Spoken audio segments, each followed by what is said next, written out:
Welcome back to Turkey Week. In today's video, Carl's gonna show us how to deep fry a turkey without burning your house down. Yeah, get this, 4,300 people a year burn their house down deep frying a turkey. You don't wanna be one of those guys.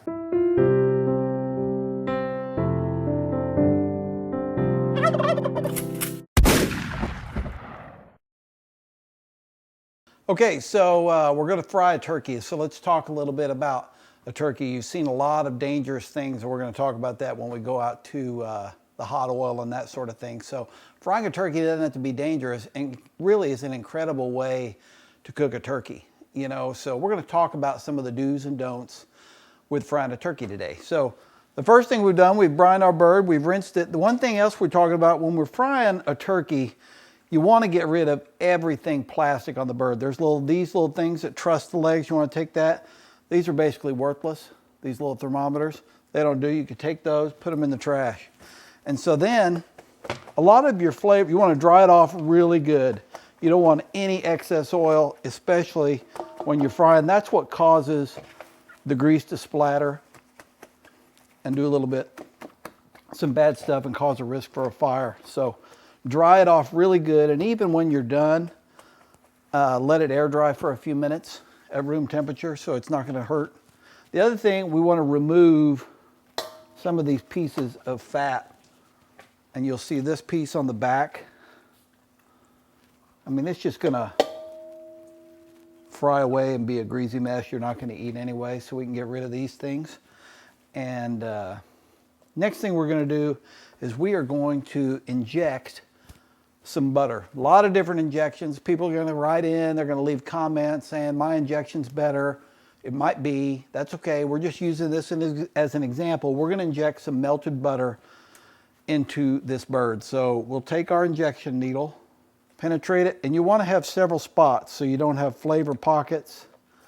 Again, into the breast of the bird.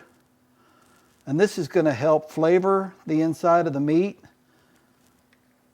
and help to really keep it from drying out. We've already brined it really good, so we don't need to inject it with a lot of spices and stuff like salt that have a heavy salt, because it's already got a good salt content. But it's kind of hard to inject too much butter. Everything's always better with a little bit of butter.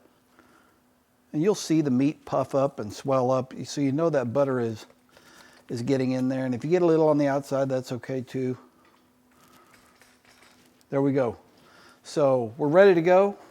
The next step is we're going to take it out and introduce it to the oil.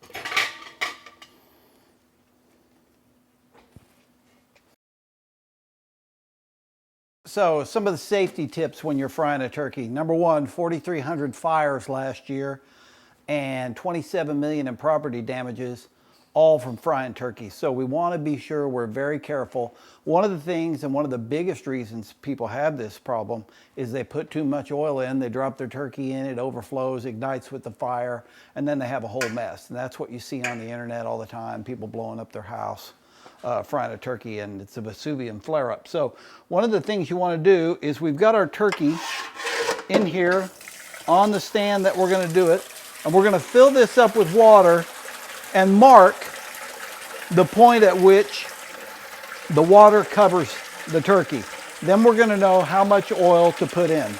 And make sure you use a big enough pot. If you go to any type of store, outdoor store, or cooking store, even Walmart, they sell turkey fryers that have more than enough space in the turkey in the pot to cook the turkey. So that's important too. You don't want to try to do it in too small a pot just because you don't want to buy another pot.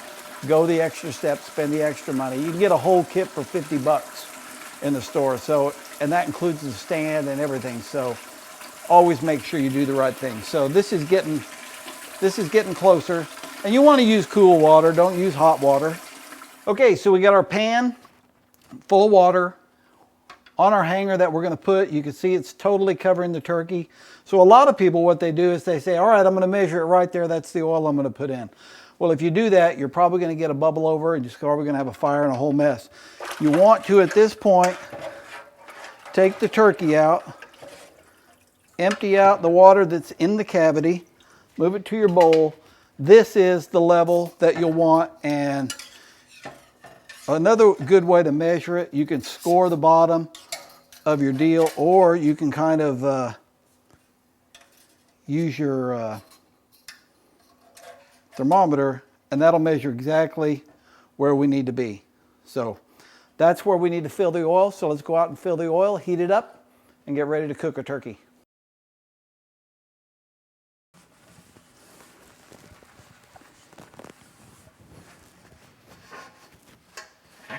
Okay, we're ready to put the oil in. Another safety tip that it causes a lot of people problems, they light their burner before they put the oil in. Again, we measured it out with the thermometer. We've also put a little score mark on here so we know exactly from where our water test was. Put this thermometer. Yeah, this is peanut oil. It's usually the best, has a very high flash point, smoke point. Usually all turkeys are cooked in peanut oil. And again, these come in 5-gallon buckets. And this bucket has taken us exactly to our mark. So we're ready to go. We will now light our fire and heat the oil. And when it gets to 325 degrees on our thermometer, we're ready to start frying our turkey. Okay, you'll notice we've got this away from our house. We've got it out in the middle of the yard, not on a wooden deck. Again, in a very safe place that if there's a problem, it's going to be more contained. Again, we're staying with the fire as the oil heats up. And so this way, we're going to be able to safely drop our turkey in here in a little bit when the oil heats up. And we'll talk about some more problems that can happen then. Okay, we're ready to light our fire. I've got the valve on our propane tank all the way open. This is our regulator. We'll want to turn it on. A lot of the new fryers have a safety switch so that when you turn your valve on, if you hold it down, light it for 10 seconds,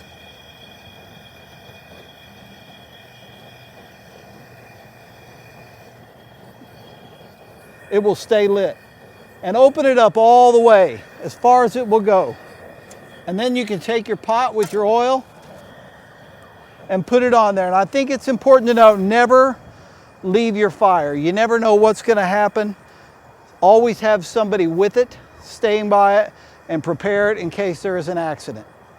Okay, oil is heating up. We got about another 50 degrees to go, and then we'll be ready to start frying.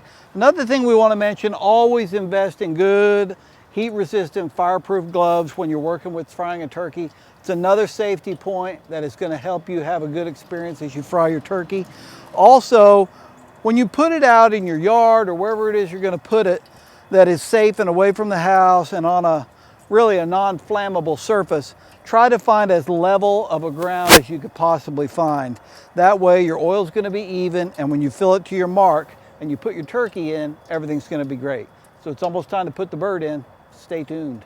Okay, another safety tip. We're getting ready to turn our turkey in. Our oil's at 325. We're getting ready to submerge it. The next thing you want to do, the first problem, if there is any flare up or boil over with your oil, if you get a little too much in it, if you turn your fire off and then relight it afterwards, after you get it submerged, it eliminates a lot of that risk, because that's what we're going to do.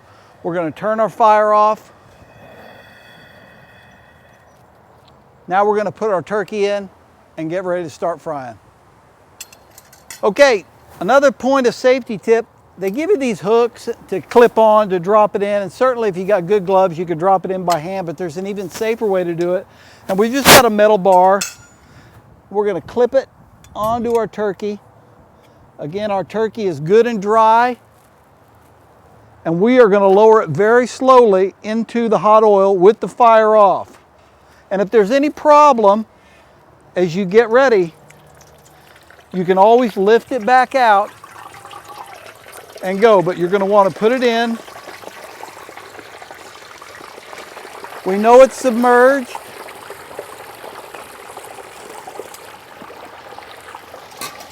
And now we can relight our fire. This particular model has a safety hinge that will allow you to keep the fire from getting out of control, and it also has a timer system on it that will allow you to time your turkey. When you're frying a turkey, figure about 3.5 minutes per pound. So this turkey, which is a 12 to 14 pound bird, is going to take about 42, 43 minutes. So we'll come back in that time and go from there. Okay, when you first put your turkey in, your oil is going to drop probably 25 degrees. Don't let that worry you. You've got your fire on maximum. And just remember, when you're cooking a turkey in a frying method, it gets really, really dark. So you're going to pull it out and you'll see it's probably darker than any turkey you've ever done in the oven, on the smoker, on the grill, wherever. So don't be alarmed by that. The meat inside that turkey is going to be perfectly cooked, and that charred skin really helps protect it through the frying process. Also, you notice we're cooking this uncovered. There's no need to put the lid on. Just make sure you're not in a rainstorm, no water's getting in it, and it's free from debris. Putting the lid on is just going to make it hotter and cause more chance for a boil over. So it's fine like this. We're going to check it here in a few minutes and the turkey will be done.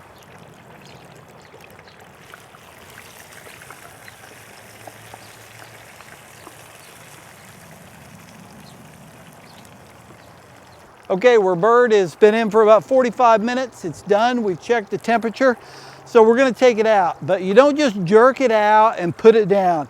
First thing you do is you turn your gas off. That way there's no possibility of a fire from a drip or anything like that. So we've got our hook, we've got our fireproof gloves.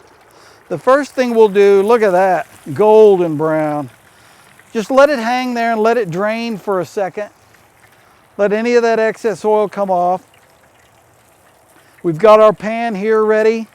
It's got some paper towels in it to absorb any of the grease. And again, it may take a few seconds or up to a minute, but it's worth draining off. It's important to note that a lot of people ask us, what do we do with this oil when we're done? Well, there's a couple things. You don't want to just dump it in your yard or take it out and dump it on somebody's leaf pile or compost pile. You want to let it cool down thoroughly. It can be reused again if you strain it, clean it, and get it, and you can store it back in its original container after it's cooled off. Or if you want to dispose of it and use it only once, then wait till it fully cools, put it back in its original container, and then check to see locally what's the best way to dispose of it in your community. Some trash people will take it.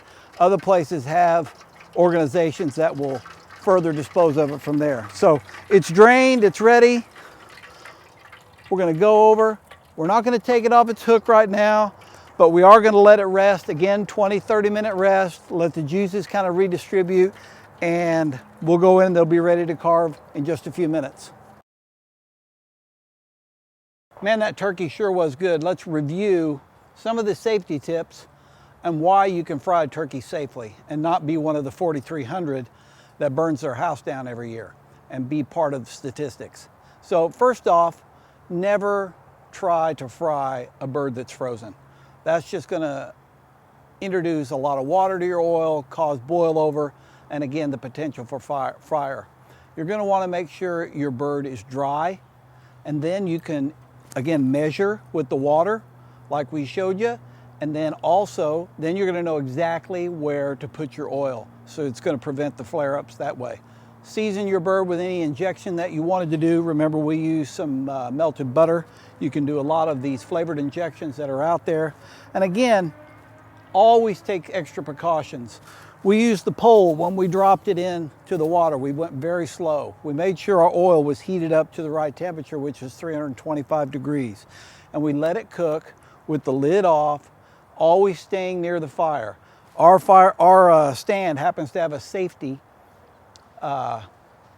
mechanism on it, so that every 15 minutes it forces you to either relight your fire if you leave it, or to watch it and reset the timer. So that's always a good safety tip. If you can, always keep a fire extinguisher by if you want. Move it away from your house, find level ground to put it on. If you do all these things, let your bird rest, be careful taking it out, fireproof gloves. If you do this, frying a turkey is a great way and a great event for a lot of your guests to see, and you'll have a great Thanksgiving. All right, well, thanks, Karl, for showing us how to safely deep fry a turkey. If you'd like the instructions on how to do that, click on the link below. You'll be taken to a PDF file that you can download and print off and use.